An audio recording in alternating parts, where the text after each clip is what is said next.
బ్రహ్మ ముహూర్తానికి మరొక పేరు ఉషకాలము.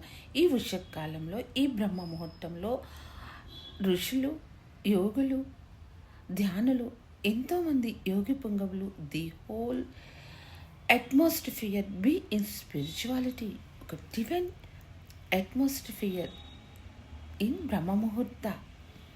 ఈ బ్రహ్మముహూర్త టైంలో ధ్యానం చేయాలి.